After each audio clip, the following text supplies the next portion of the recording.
crown a champion, a champion. This is me, I still on it, 'cause you all wanna be loved. Yeah, you all wanna be loved. Hey guys and gals, welcome back. This is the Crimson Dynasty, and I know a lot of you who are here have been here before, but I do want to welcome those who are new and then welcome back those who have been here before. My name is Sishi, and I'm the host of the Crimson Dynasty, which is essentially a sister channel of the Bama Standard, which I know a lot of us are familiar with. But I do want to give that introduction because I know that with our show, this show being pretty new, I do believe it's going to start picking up a lot more, and so I do want to just give a shout out to the Bama Standard. But I have a few really hot topics that I want to discuss today, and we actually have a guest that'll be joining in about 15 minutes. So, but before we get started, I do want to give a shout out to our sponsor, Workspace Solutions. So this is an awesome company, and if your business is in need of a digital presence or a full-fledged marketing team at an affordable rate, be sure to check them out. Just Google Workspace Solutions, check out what they offer, and feel free to reach out to them directly if needed. So hopefully you all, go on their website, find something that you need, and just really, let them know, I guess, whatever you're looking for, and maybe they could build a custom package for you if needed. So, like I mentioned, we have some hot stuff to talk about today. I think our game against Ole Miss, I've been seeing a lot in the news, of course, and also just on social media about our game, kind of comparing the first half to the second half and, kind of comparing it to some of our other games this season. But I do want to kind of give a brief recap of what I noticed during the game. And I know a lot of us probably shared the same sentiments as far as like the things that we could work on or, areas that we saw improvement. So I think that from an offensive perspective, and I know that a lot of us have kind of honed in on the offense, we've kind of given, Tommy Rees a hard time. I would say rightfully so. I kind of think it was warranted. But I do understand, I guess, more so from the perspective of a coach that, going into the season, Coach Saban made it pretty clear that things would be week to week, from the quarterback situation to the different schemes and the play calling and all of that. So I think we kind of knew, but I don't think that we expected it to take this long. Like I thought that, I think that we thought, maybe like on the fan side, okay, that's just the first week and we'll have it together by the time we play Texas. And of course, that wasn't the case. But I do want to call out a few things. So we knew going into the game against Ole Miss that they're a high tempo team. They're fast. We knew that, we have two former Alabama coordinators on the other side of the field, Lane Kiffin, as their head coach, and of course, P. Golden as their defensive coordinator. So we know that they understand high level the Bama system and just kind of, what we like to do, what we don't like to do. And I think that it's good that, Bill O'Brien left when he did, because of course, had we played them and, Bill O'Brien was still out there, Pete Golden had a pretty good idea of what Bill O'Brien, would do or what the plays would be. And so I just think that, having like that mystery, that unknown of like what the plays would be and all of that, I think that kind of worked to our advantage. I think we already kind of knew what Pete Golden would try, which was, not a whole lot per se. But I think overall we did a great job. I will say that one thing that stood out to me in terms of Jalen Milroe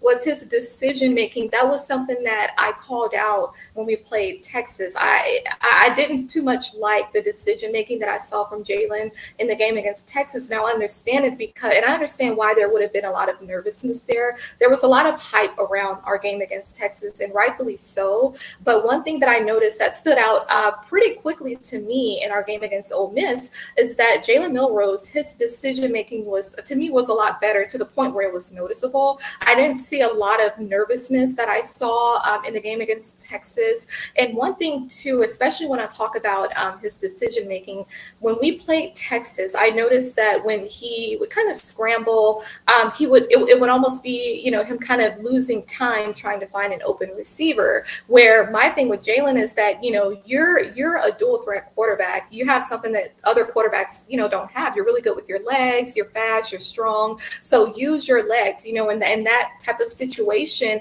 let that be your go-to. And I think that we saw that during the game against Ole Miss. So we did start off kind of slow, and I'm glad to see that we made changes at halftime. I think that we should have.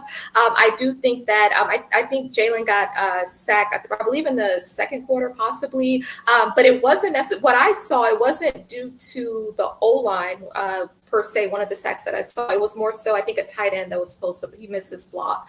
And so, that's still an area that that we may want to keep in mind.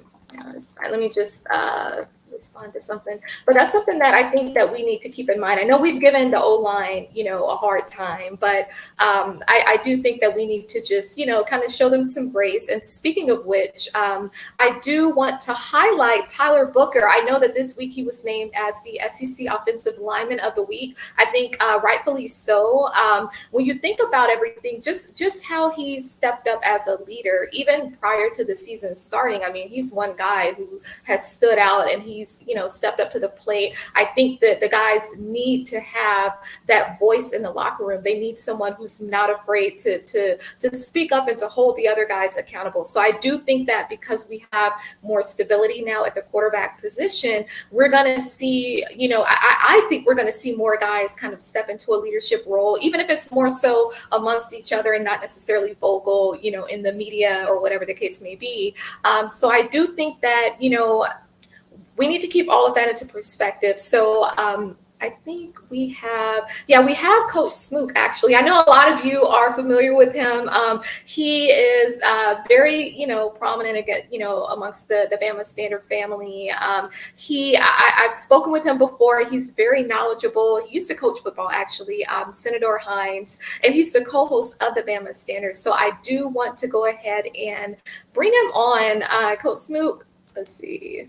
Hey. How you doing, CC? I'm good. How you doing? I'm doing pretty good. Look, thank you for having me on tonight. Yeah, thanks for joining. Hey, I see you got your room decked out. Hey, you see, look, this is my little gaming setup, man. I rep real hard. We got a lot of haters, Bama fans. We got to deal with the haters. So I'm actually. But look, they already know what it is. Like now. Right. Yeah, they already know what it is. You don't even have to say anything.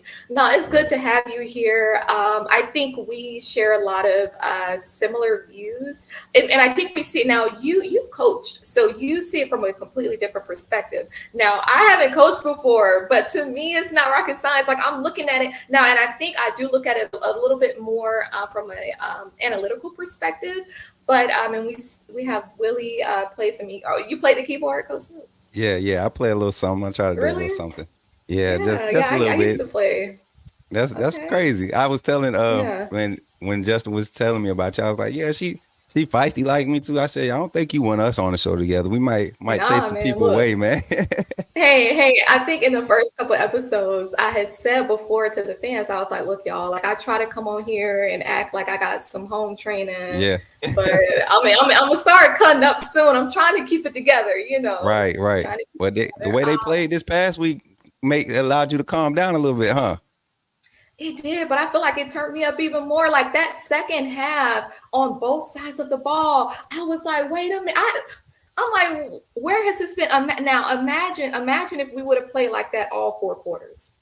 I mean, and not even all 4 quarters. If we would have had that type of turnaround in the Texas game, I believe it would have been a different outcome. I still don't think we beat Texas that early in the season with how we were still trying to find our identity, but we definitely would have been in a better position. And I think Jalen Milroe would have left that game a lot more confident, even, having to possibly sit the USF game, but just leaving the game like we did and him not being able to start, that was part of that stuttering in the Ole Miss game in the first half. I really believe that mentally. And to have a team like he does behind him and pushing him is nothing better you can ask for with a quarterback like Jalen Milroe. People see the value in that guy. And I think the rest of the Alabama staff has noticed it now, and we won't make that mistake again. Yeah, right. So what do you think was the ultimate change during halftime against the game in the Ole Miss game? Because I want to say that it was maybe the play calling that changed, more so on the offensive side of the ball. Do you think it was that, or do you think that maybe Jalen Milroe kind of got settled a little more, some of the nervousness went away?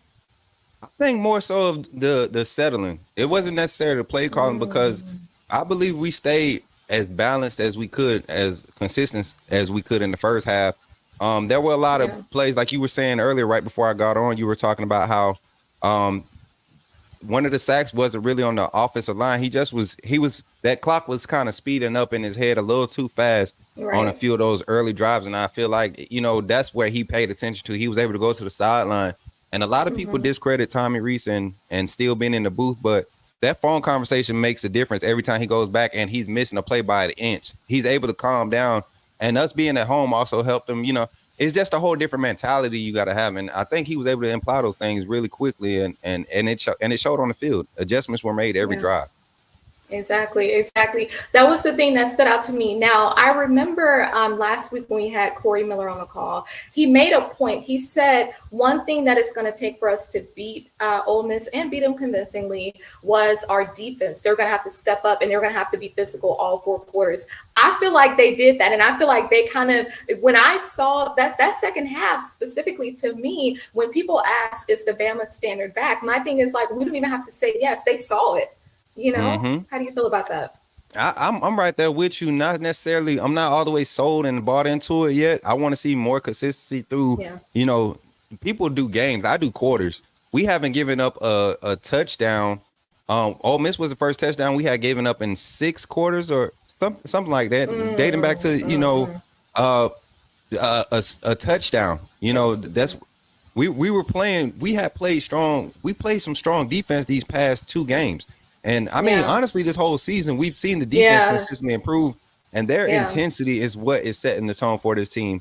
Not necessarily, what the offensive line and their growth is doing, but I think the defensive line's intensity is provoking that offensive line, and also the play calling Yeah. style on the defense, because you don't want your guys going out there getting 3 and outs, 15, 16 times a game. You want 10 of those a game. That's what we're trying to keep, 10 3 and outs, and that's how we want to be able to 10 possessions on the offensive side. That's a controlled game. 38 points max.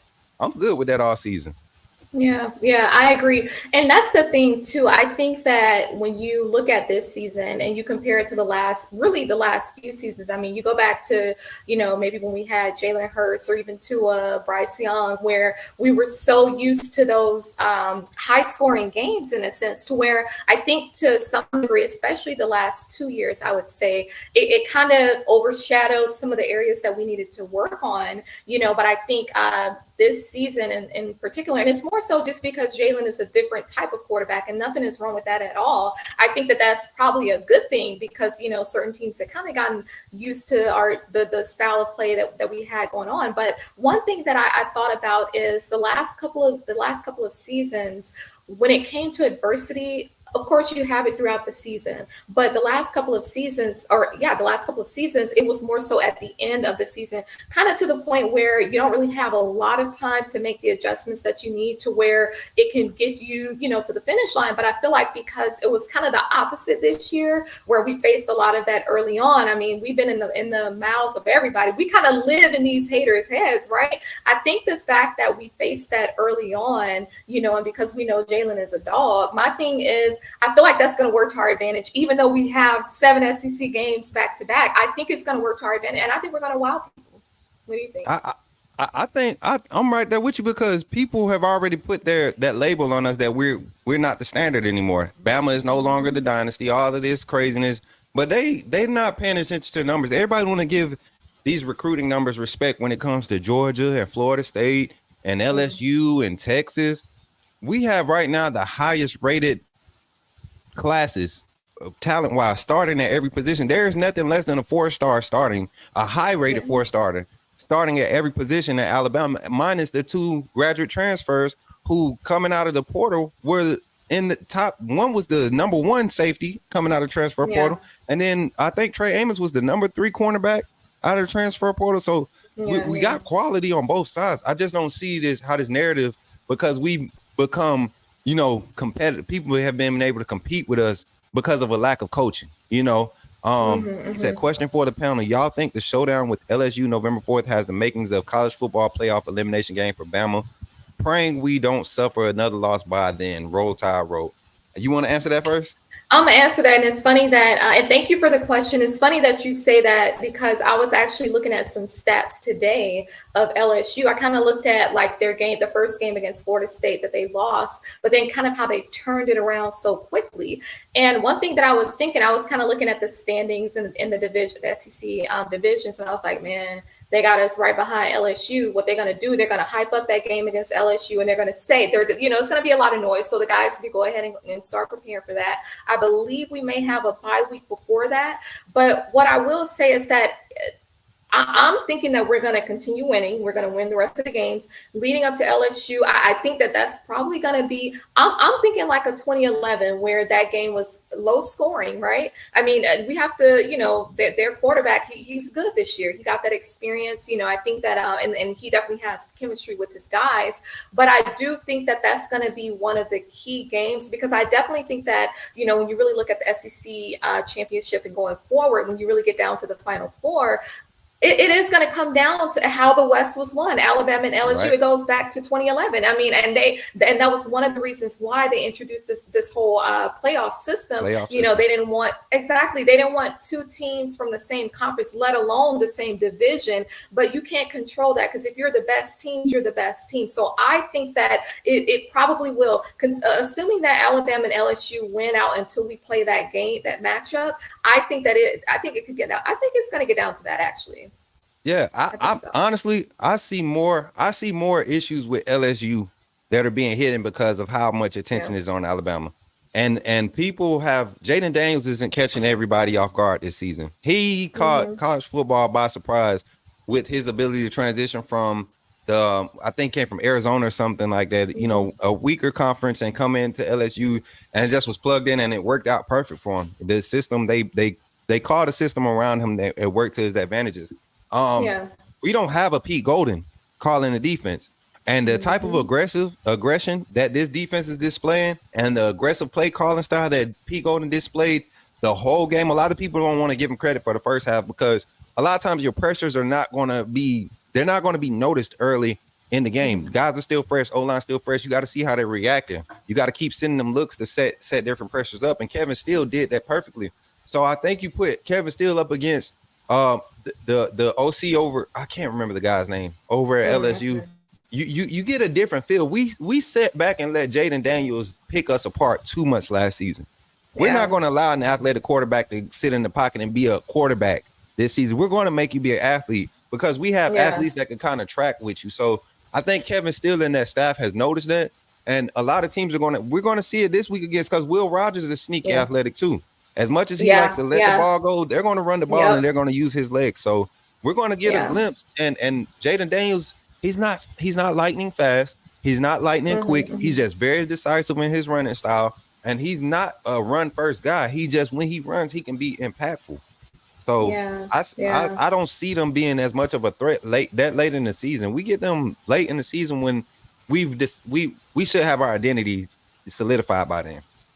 Yeah, and that's a good word, solidify, because I feel like we found it, but now it's time to stake it in the ground, I think. Yep. Yeah, definitely. And I do think that, like you said with LSU, I mean, we can go back and look at their games. They've improved from their loss against Florida State, but what does that really mean? They beat Mississippi State, but Mississippi State also scored a lot of points on them, so it wasn't a blowout. But I do think that that's going to be one of the games where and of course, there's going to be a lot of hype around that. But I mean, I don't, like you said, they haven't yet been exposed. We were more exposed last year, but I believe it was Dallas Turner. He said in an interview before the season even started that one thing that he noticed with Kevin Steele, that he likes about Kevin Steele, is that he's allowing our defense to kind of, he's letting them, kind of do what they want. Right. He's trusting them a little more. And I think that we talked about that with Pete Golden a few weeks ago about how, it was kind of like we had those dogs, but they were kind of chained up. So it's always been there,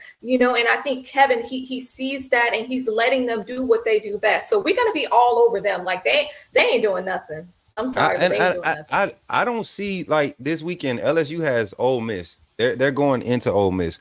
We're going to see them tested too. Ole Miss, we surprised Ole Miss. They were not expecting that type of aggressive play calling on the defense. when you have a tempo offense that moves, that like Lane Kiffin likes to call plays and can create mismatches, when you don't present him opportunities to establish mismatches, then that's when you know you have a defensive coordinator. We haven't seen Lane Kiffin frustrated with play calling, and I can't remember last time. I mean, like literally not knowing what to call, and it was so noticeable that even the announcer said it. So I'm more than satisfied with where we at. But I'm really excited to see where we're going as a defense and really with the offense, because we all know some of your most explosive offenses have been developed over a time in season because of those experienced defense. Look at 2019 LSU with Joe Burrow. They didn't come out firing on all guns. That defense was just nasty. And then week 4, week 5, I think Joe Burrow went for like 400 or 500 or some crazy junk like that.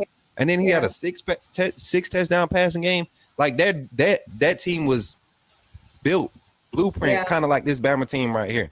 Yeah. I agree. Yeah, they struggled early on in that 2019 season. And I think even because we played them at home that year, and I think we kind of, I think we had fumbled the ball at the end zone early on. Like it was just a lot. We didn't expect that from them. But you're right. What's his name? Lane Kiffin. He was his hair was all over the place. I mean, and it was almost like maybe third quarter. And I'm like, okay, so we really, you know what you're doing it right when you see, like, because he doesn't really have a poker face. And so he plays his hand. He does. And that's a good thing. But you know what? I think, and you mentioned Will Rogers. I think just, thinking about Mississippi State. So their first 2 games, they had Southeastern Louisiana, and then I think they had Arizona.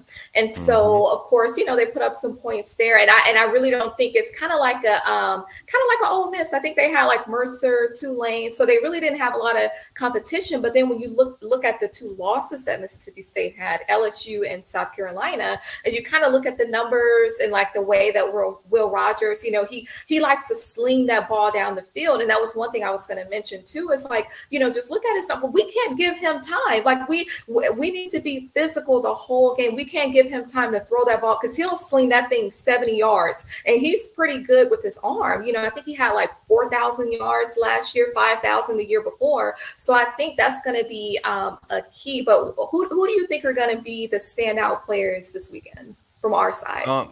This weekend defensively, I think it'll be a couple guys that will really be highlighted this weekend. Starting in the secondary, I think Caleb Downs, we were talking about it last night on the show. Caleb Downs is going to get a chance to showcase his abilities this year with attacking the ball and being a ball hawk, because he truly is one. I don't know if you've seen any highlights or any of his games from when he was at Mills Creek. But the kid can play the ball in the air. He almost had a pick, but Arnold, just had the better angle on it. Caleb Downs. I see Terry and Arnold really going crazy, and I see Kendrick Blackshear and Jihad Campbell showing out this weekend. I really see those guys showing out. And then offensively, people think we're going to really ground and pound against this Mississippi State team, but I believe they're going to walk safeties down, and Jalen Milroe is not going to start late. It's not going to take him time to get started up. It's going to take one big one across the middle, and I see him hitting maybe a Bonds or a knee black across the middle, and that's going to take this team off. If Jalen hits an early big one, Mississippi State is in trouble. Bad, because this defense is going to feed off of that. Usually the defense, we've been watching our offense feed off the defense. The defense been setting their offense up. If the offense begins to set the defense up to carry on momentum, this game is over early for Mississippi State. It won't be no Cowboys ringing throughout the second half. Yeah, and that's a really good point. And honestly, that's kind of what I was hoping for in the game against Ole Miss. I felt like if we come out there, we start scoring early, we set the momentum, set the tone, we can really get a good lead. Now, it didn't happen, but that's okay, because I think we made the right adjustments, at halftime. But I agree with you against Mississippi State. I think, a lot of like their linemen, defensive linemen, the linebackers, a lot of them are very experienced. Most of them are seniors, at least the ones who are really making the big plays. But even I think they have like a couple cornerbacks and a few safeties that they're good, but teams are still scoring a lot of points against them, and explosive plays. Did you see how slow that corner when was it who they played last? Mississippi State, LSU. They had the deep South Carolina the last game. The South Carolina guy. Xavier Yeah, yeah. Leggett or whatever his name is. That kid is a 4 or 5 guy solid. He is not Right. he is not a burner like hell. He is not a Bonds. He is not a Burton. When we get one-on-one with either one of their safeties, Yeah. I pray to God that Proctor and Latham can Just solidify them edges for us and yeah. allow Milroe to just step up in the pocket clean, man, because he's going to be able to bomb a couple 40, 50 yarders where Bonds and Burton should be streaking. Hale should be streaking. Even Yeah. Knee Black is going to get a lot of mismatches in this game. Dupree Yeah. is going to get a lot of mismatches. I'm telling you guys, this is going to be a game. If we trust Jalen to go out there and just attack the noise, attack the discomfort, be uncomfortable in the situations, be comfortable being uncomfortable in those situations, and we could see some crazy stuff happen in this game. And I believe more than anything, we're going to surprise even more Alabama fans who are continuing to doubt this Jalen Milroe and this staff, we haven't seen adjustments like this in years. I mean, adjustments on the fly. We haven't seen this. I agree with you. I do want to give a shout out to Gerard for the super chat, for the donation. Thank you. We appreciate your support. Gerard. Everyone who's in the chat, everyone who's watching, we really appreciate it. Look, when you said Jalen Hale, I had to smile because on the very first episode of this show, I mentioned him and I said, y'all, look, okay, look, Brian Russell, let's get that downhill physical running attack going. Yeah, we're going to talk about that next. Thanks, Brian. But I do want to shout out Jalen Hill. I mentioned his name, and I know some people were kind of like, he's a freshman. Now, I saw him in that 8A game. And I was like, he's gonna be that guy. And so when I saw him, I was like, you would think that I was related to him the way I was cheering for him, because I'm like, I'm proud of him the way he stepped up. And I think what he's showing right now, just give him another year or two and watch what he does, because he's gonna be one that we remember. But kind of piggybacking off of what Brian just said about the running backs, I'm starting to feel some type of way. Coach Smoot, because we, even in our game against Ole Miss, Justice Haynes didn't get out there. The last time we saw him on that field was against, I think, MTSU, our first game, and I'm trying to understand why, because they're not being too vocal about it, and I'm trying to get an idea of if it's just a matter of him needing to kind of get adjusted a little more, kind of learn the system a little more, because I don't think he's injured. You remember Najee Harris freshman year? We saw Najee early. We was like, man, this kid, oh my God. The moment he gets patient, the moment he learns how to do this, Justin has that already. But you got guys like Jace, Roydell, who's been in this fire, who's been in this fight. Why not let them continue to be the leaders in that room and continue to set a path? So when it's time for Justice to go in against an LSU team who's probably going to be cracking Roydell and Jace first through the third quarter, if we have to ground pound, why not hit him with a Justice in the fourth quarter 5 or 6 times? Yeah. Why not? Yeah. Why not say?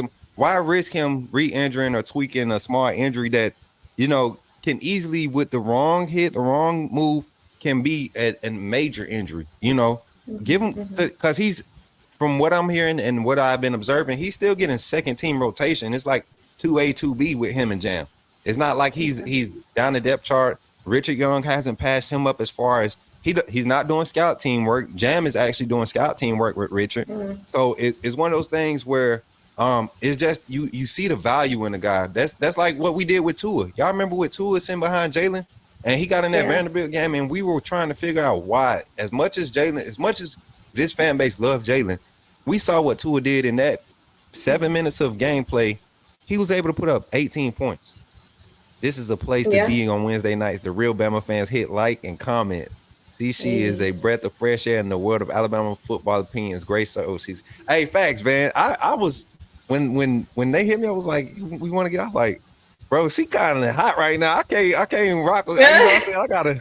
I gotta prep, man. I gotta go do push-ups and everything. Get my mind right, because she be throwing that fire out there, bro. Man, look, I'm not about to come online if I ain't got my stuff together. Like, preparation is everything, right? And this is what it is. Like, it's not just we just show up when we're doing well. No, we live this, we breathe this, we know what it is. And I think that we as fans need to show up like that more, instead of being one of these Walmart fans where you going and buying the t-shirts towards the end of the season if we make it. Like, no, because you ain't no real fan. Now, Mike Coleman, a deep thigh bruise can be a very serious injury if you don't rehab right. Yeah, That's true. That's true. And that's muscle tissue. You really can't put no. Yeah. That's not like a replacing anything. That's just something that is just gonna have to work itself out. Diet. I mean, everything is factored into that. And so a muscular guy like that, Justin Haynes has like 4% body fat right now. That's crazy for a high school like, kid, man. It is exactly for a high school kid. He kind of sounds like Trent early on when he first started getting out there. Trent Richardson, kind of like that. Yeah, he's gonna. I get what you're saying, and I agree with you, Coach Smook, on that. I just sometimes wonder, especially when they're a freshman like that, like what they're capable of. You got this 5-star out of Georgia. You do want to. I want to see him out there more. I get it that we don't want to risk him getting injured, but at the same time, I don't know if I would want to just throw him out there in a game like LSU when he hasn't touched the field since MTSU. You know what I'm saying? Like we'll see him this week. We better see him this week. We will. They like to play that 3 high. We're gonna see him this week. The moment we touch a 17-point lead, I guarantee you, Justice in the second half is probably going to. If we're up by 20 plus in the second half early, Justice is going to get 10 to 12 carries in this game. Good, I can see it. Good. I can see it. Good. Yeah. Now, I do want to mention one thing, and I've mentioned it a couple times before.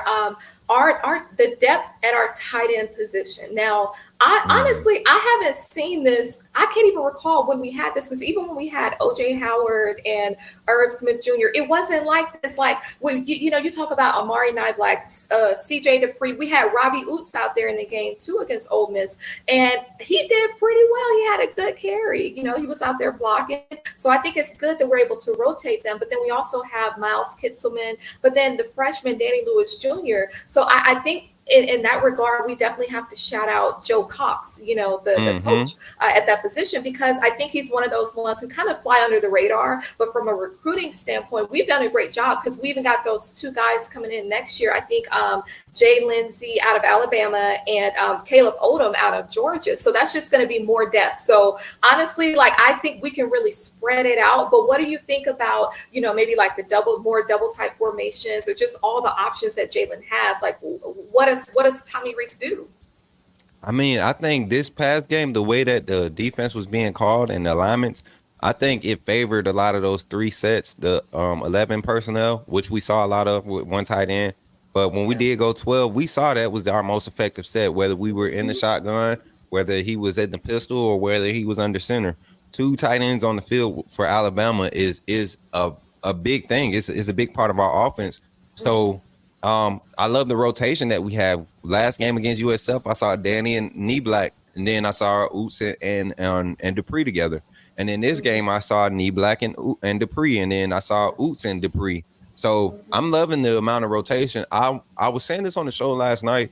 I think just this whole specialty group, as far as wide receivers, running backs, and tight ends, it's a matter of timing. You know what I'm saying? It's like, I feel like if you put the guy out there, if he makes good of his time, he's going to get the reps. That's just his game.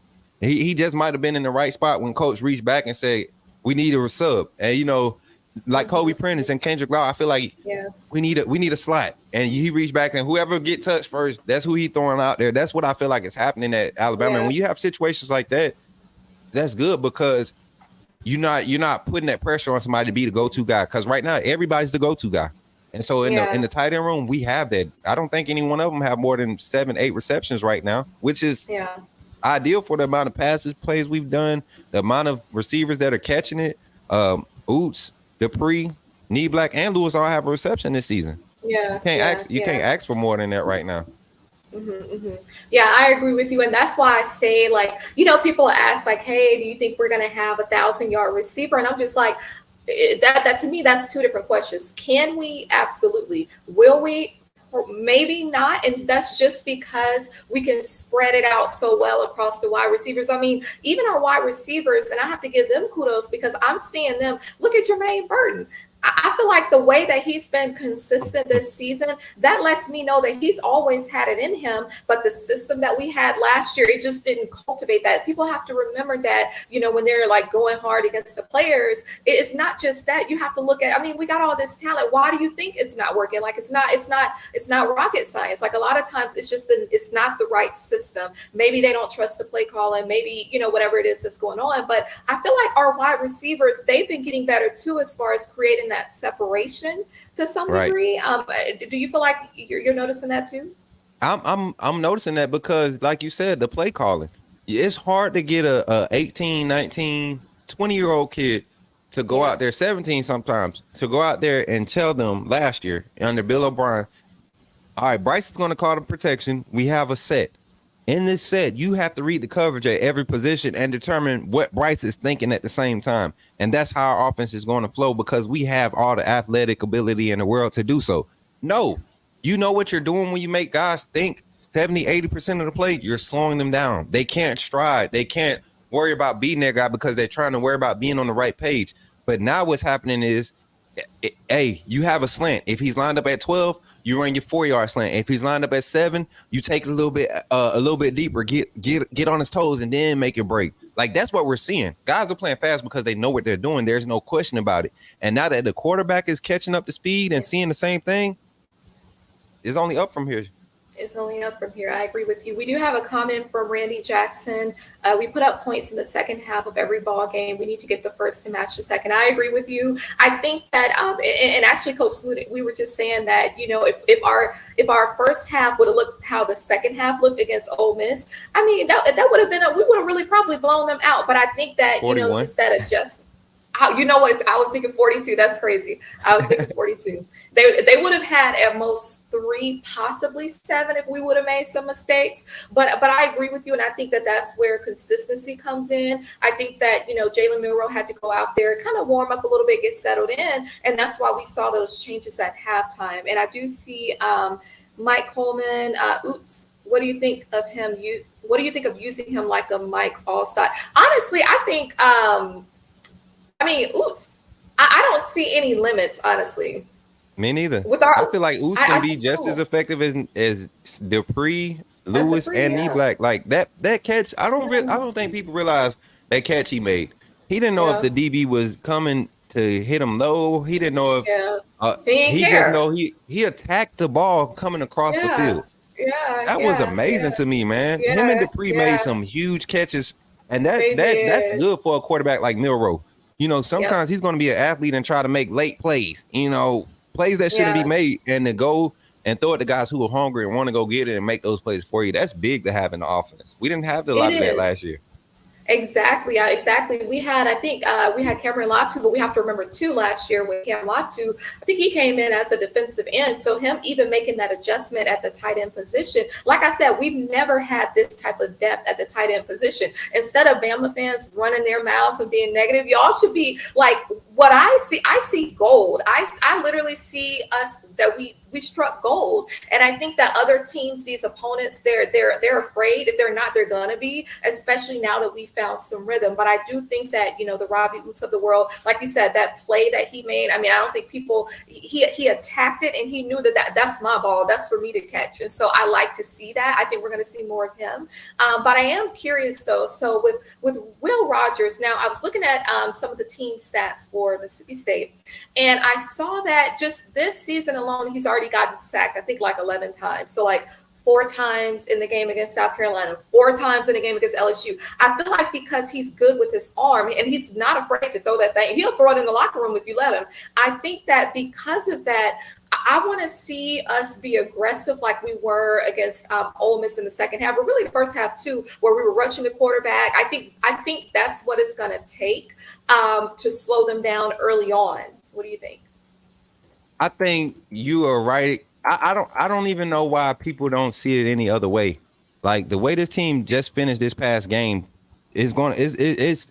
I called it. I said Texas would be our first real test, and our conference opener would tell us the story for this season. The story that I'm getting from the way we ended that game is, at the end of the day, this team is willing to grow. They're willing to make the changes. They're willing to be coached when they're being coached the right way. You get what I'm saying? These kids, I think these kids are smarter than what the results on the field said weeks 1 through 3. And they started playing like it against Ole Miss. Not even in the second half, the whole game. We saw kids, and I mean, and I just have to keep going back to the adjustments. Like the adjustments that were being made on the fly. I saw 3 adjustments made defensively with linebacker coverage on one drive. We gave up 3 big first downs on that drive when they could have came down and scored. When we stopped them on the 4th down to keep to go ahead and finish the game. I saw Lawson get in bad position on the first drive. I saw him get alignment in send pressure on another play where it was 3rd and long, and it caused disruption. And then on the last drive, it was straight up QB spy. Press the line and spy. And it was perfect adjustments, man. Guys were being coachable. The secondary was awesome. So this game has the ability to get ugly if these guys come in locked in. And I think that all the noise and all that stuff just plays into our favor. Most people think it plays against us. I think it plays into our favor. Yep. And see, that's the thing about a champion. I was going to say that towards the end. I be getting turned up sometimes, Coach Smooth, because I be thinking like, I don't know. I know some of us, like when you get it, you get it. But when I'm sitting there watching us and I'm like, man, they hungry, they want it. People can say whatever. To me, I definitely think we have the hardest schedule in the SEC. But I want to say we probably have it in the NCAA, because really when you line up the SEC against these other conferences, I think we probably have, if not the hardest schedule, one of the hardest schedules. Now, one thing that I noticed, I was at our game against Texas, and I was really close, like, kind of behind where the guys were. And, towards the end, it was the 4th quarter, like maybe the last few minutes of the game. And I saw some of the guys, especially like the freshman. I mentioned him a few times, James Smith out of Montgomery, Alabama. Shout out to Montgomery, Alabama, 334. Yes, sir. Yes, baby. West Side, what you know about Ridgecrest? I grew up in Montgomery. Hey, Delano. That's where all my family from. Look, they don't want that smoke, man. Look, Montgomery, No, look, but I saw towards the end of the game against Texas, James Smith, now a true freshman, he was going off. Tyler Booker, like these guys were mad. And I think to me, it was kind of like an anger of like, more so like frustration. Like, man, we better than this. Like, how we here at home, we had over 100,000 people in that stadium. So Texas had a pretty good turnout as well. But honestly, I think it's one of those, like, it was good that we were afflicted type of moments where it was good that we took that loss.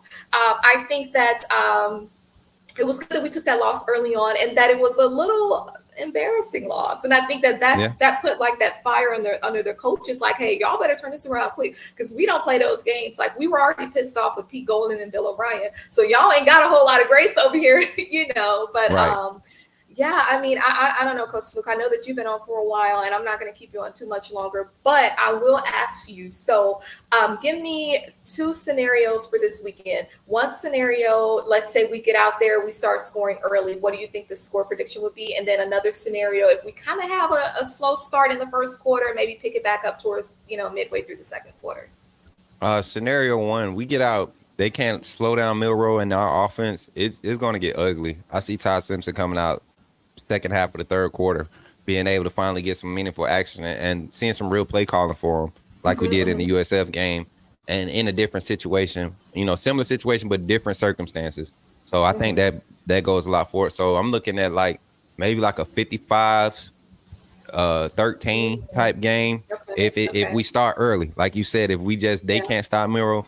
But realistically, I believe they do come out and probably give us a few looks that maybe stutter us. But if they I don't think they give us enough to disrupt us and make us miss two drives in a row on scoring points. And I'm talking about meaningful points, not 3. I'm talking about 6, 7. So, like for real, I really don't think they have it in them. So I give us, even with a struggling first half, I still think we beat them 38-13. I don't give them more than 13. Will Rogers is going to sling that ball, and he's going to be pressured. Their offensive interior is very, very soft. And the way these guys are playing, if we play Keenan, Otis, Smith, Damon Payne, get those guys more reps. And Guys, this could be ugly early. It will be Early. ugly. It will be ugly. We do have a comment from Lionel Watkins. I don't know what Bama standards evaluation criteria is, but you all have the best people breaking down Bama football, and I watch everything. Well, we appreciate you, Lionel. Yeah, Van man, Edwards. appreciate that, man. Look, Yeah. Look, man. I mean, that's what I we heard came you to say do, something right? about. Hold on, before I go, I What? heard you say something about Montgomery. What you know about Montgomery, CC? Bro, I grew up in Montgomery. I moved there. I think I was maybe like 6 or 7. So basically, I'm from there, and like I will Mm-hmm. say that that's where I kind of learned to be ratchet. Mm-hmm. I kind of like toned it down, so it doesn't like really come out a whole lot. But like when Right. watching games, that's what And it you kind of graduated what year?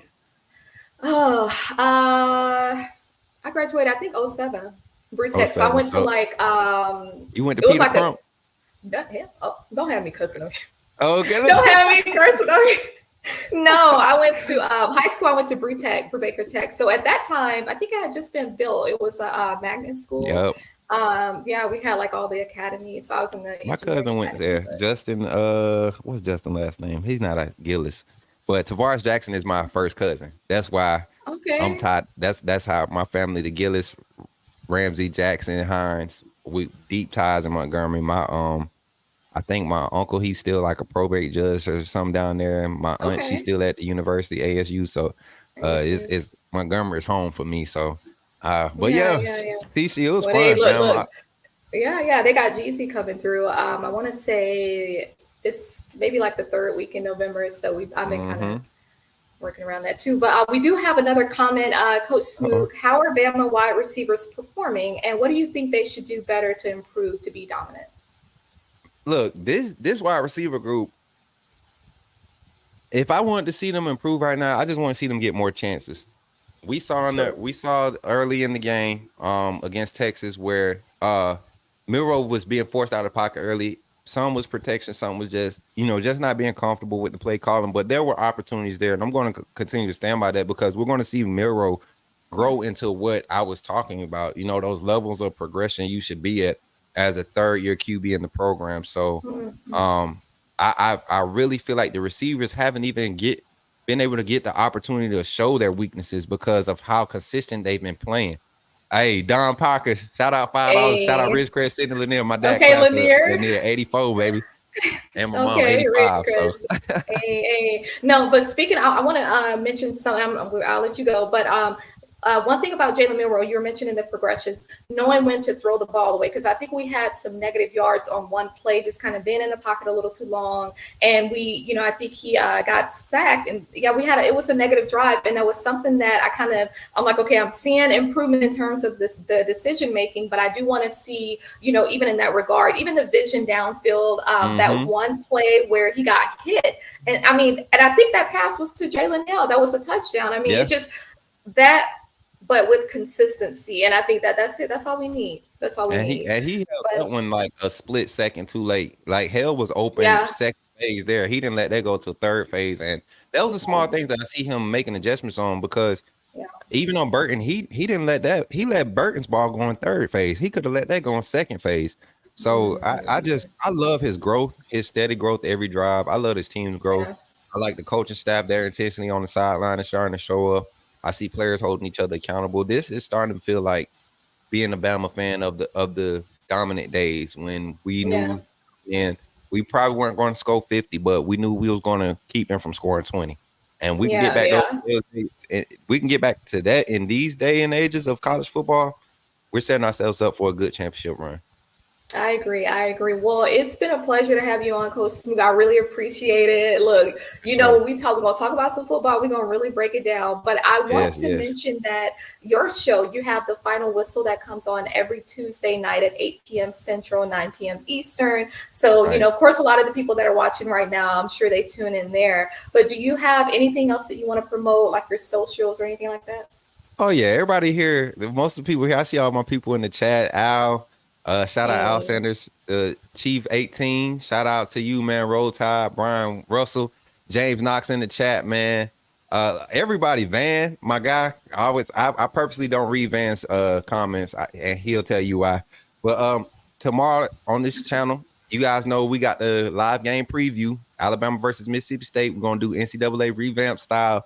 You guys, I want all the top fans, if you want to get in there, I'm looking for an offensive coordinator and a defensive coordinator to jump in the Discord. You know what, CC, what you doing tomorrow about It's tomorrow or Friday? Friday. I'm sorry, Friday night. Friday night. I'm gonna I'll have let to you get know. in contact with you. No, I do need to join. I have there's some events going on with like some artists or whatever Friday and I gotta Saturday. get you So one I weekend to will. get in the headset and call either offense or defense and let the people hear Okay. you call plays. That's all we're trying to do. Get some fans in, and fans love to talk after the game, what they would have done, what they would have did. This is your opportunity to simulate that live in front of the rest of the Alabama nation that comes to this channel and enjoys all this great content. So we'd love to see Nah, you all show you up. trying to And get me that again, come on there and act ratchet. That's all. look, that's all. Look, get your coaching cap on, get you a headset. We're gonna have you on camera and everything. We're gonna be good. Okay, cool. We'll definitely plan that. One more thing, I see Coach Smook. Coach Smook, if Bama gets the game going consistently, do you think it helps Caden Proctor build his confidence? No question, Randy. No question. I think you answered. I think you want your comment highlighted so we could understand that we still got smart fans in the chat. I love it. But for real, Randy, 110%. Like, these guys don't understand. We've seen our best offensive lines grow when we leaned on the run game. They not 360 plus, averaging 330 across the board for no reason. That's not lean back and try to hold people up from getting my quarterback. That's lean on people and keep them from getting to my quarterback, and keep them from getting to my running back. You know, make them regret trying to send stunts and stuff against us because they keep running into these big old hogs right here in the middle. So I'm loving it. You're right though, Randy. Well, no, I really appreciate you joining, Coach Smook. It's been a great conversation. I had a feeling that we would kind of share the same sentiments across the board. So, look, let's hope that we go in this weekend. I know it's a late game. You know, let's hope that we go in fired up. You know, score early, get the momentum on our side of the ball, on our side of the field. But I think we're gonna win, and I think we're gonna win convincingly. So, thank you for joining. I really appreciate it. Roll Tide, sis. Take it Roll easy. Tide. Y'all be good in the chat. Roll Tide, everybody. All right, you be safe. All right, y'all. Y'all heard it from Coach Smook. Look, like we be trying to act like we're civilized and stuff, and all that good stuff. But look, it's just something about it. Like we know what it is. We know. I think it's when you have the level, and I say this all the time, but with the level of talent that we have, and to see that we made the right adjustments. I think that our game against Ole Miss, making those adjustments at halftime, that didn't only build the confidence and just that assuredness in a sense for our players, but also for our coaches, because I think that that's something that they needed to do for themselves. More so Tommy Rees, just, because I saw some changes on the offensive side of the ball after halftime, and that let me know, okay, Tommy Rees, I don't know, maybe if he's heard anything from the outside world per se that kind of, ruffled him a little bit, or maybe Coach Saban is kind of going off on him, whatever is happening, it's working out. And so, like I said, I don't like when the coordinators are usually in the box. I don't really care for that, but I do think that I think it's helping us to some degree. And I definitely think that it's helping Tommy Rees as well. Now, I do want to mention a couple things. Y'all know how I am. I like to break down our opponents and, just really highlight certain things. Coach Smook and I were just talking about Will Rogers, the quarterback for Mississippi State. And he's been there for a couple years. Like I said, 2021, I think he had almost 5,000 yards, 2022, about 4,000. I was looking at some of his stats this season and just kind of some of the games, and he's still, he likes to throw the ball, and I think that that experience helps him. That's why I keep honing in on we need to be physical early on. We need to be blitzing. We don't need to give him time to throw that ball down the field. Now, one thing to mention, they have a running back. He may be a second or third string running back, Mike Wright, and he hasn't been on the field a whole lot this season. But one thing to note about him, he's a running back. But their game against LSU, he actually threw the ball for a touchdown. I think it was just about 4 or 5 yards. But that's just to show kind of like they might want to do a trick play or two against us. We just need to be. I think we need to be expectant of that. I think for them, maybe they kind of feel like they don't have anything to lose, and I feel like when you're in that position, you're willing to do whatever. And so just I think we need to be ready for that. But I will also say, as far as like their run game, Joquavius Marks, I think he's going to be the running back that, we'll see out there a lot, because I think if we can really be physical up front, every play, that our defense is out there, and prevent him from throwing. And to be honest, I don't necessarily think he's going to want to throw the ball, throw too many of those, longer passes down the field. And I say that because when they played LSU, I think he only had maybe 20, no passes, I guess, above 22 yards. So the longest pass that he completed was 22 yards against LSU. I think when, them going up against those teams with good secondaries of any regard, I don't think he's going to maybe attempt too many of those downfield passes. But because of that, I definitely think that they're going to try to utilize Jaquavius Marks a lot. They have a couple tight ends, a couple wide receivers. But one thing to note too with them is that they have a lot of seniority on the field, whether it's their linebackers, even like I think a couple of their safeties that start. They have a pretty good amount of seniors and juniors out there. And even on the offensive side, their wide receivers, they have one guy, Justin Robinson. So he's a senior or he's a junior, and he's actually from UGA. I think he transferred to Mississippi State like after the 2021 season or something like that. He's already at about, I think, 300 yards, or he had 300 yards last season. And so I think that, if he utilizes, some of those wide receivers, which I think he would, I think that it's going to be shorter passes, maybe Justin Robinson, maybe Xavier Thomas. I think Xavier Thomas, he's out of Louisiana. I think he's another guy. He's a young guy. He's a sophomore. I definitely think, we'll probably see him get a few carries. They have a tight end, Antonio Harmon, as well. So they have a few options.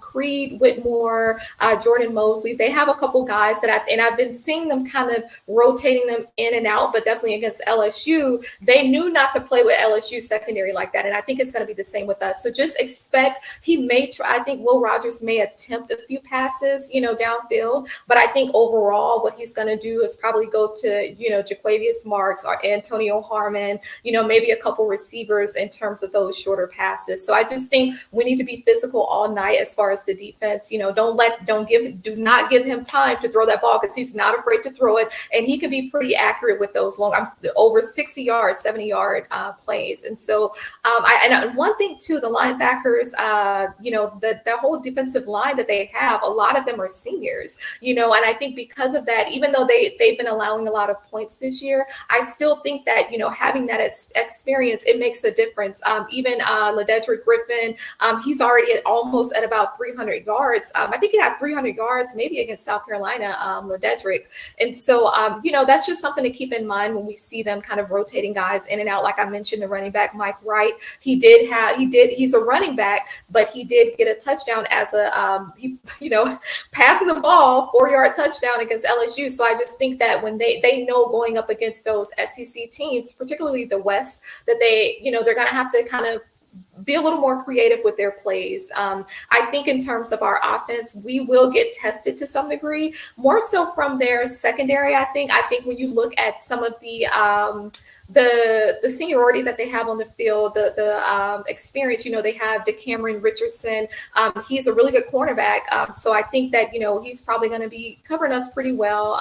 I don't think he really played much. He did well in their first 3 games, but he didn't do too much in the game against South Carolina. But they have another cornerback who's also a senior, I think, DeCarlos Nicholson, and he did really well in their game against LSU. So I think those two, DeCarlos and DeCameron, I think we're going to probably see them out there the entire game. I think in terms of the safeties, still a lot of, seniors, Sean Preston, Marcus Banks, both of them did well against LSU. Now they have a junior, Corey Ellington, and I think we're going to see him as far as the safeties, but there's a freshman, Isaac Smith. He's played in all of their games this season, and I think that he's going to be out there too. So I just see that, offensive side, we're going to have to come out there physical. I think because our wide receivers have been getting better with creating that separation. I saw a little bit more creativity with our play calling against Ole Miss last week. I think we're going to use all of that to our advantage. And I think, we're not going to have to burn out, Jace McClellan or Roydell Williams. I think we can kind of spread it out,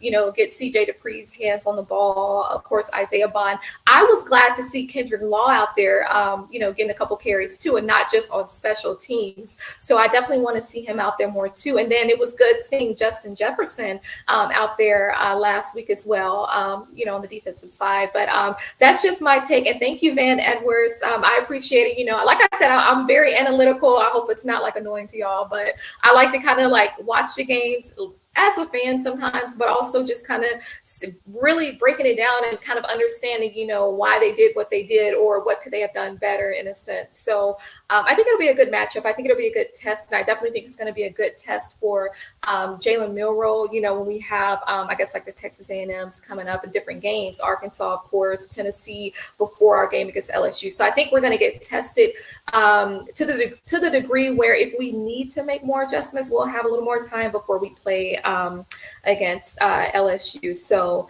that's that. That's my analysis. We will be back next Wednesday. We'll see what guests we'll have on for next Wednesday. I do believe that this game this weekend, I think we're going to come out and score pretty early in the first half, particularly the first quarter. And I think with that, we'll probably see Ty Simpson sometime in the fourth quarter, maybe. I don't know, maybe early on in the fourth quarter, but I really appreciate everyone joining. Thank you for being active and engaging in the live chat. I appreciate the comments, the super chats, the donations. I know we had a great, conversation with Coach Snoop as well.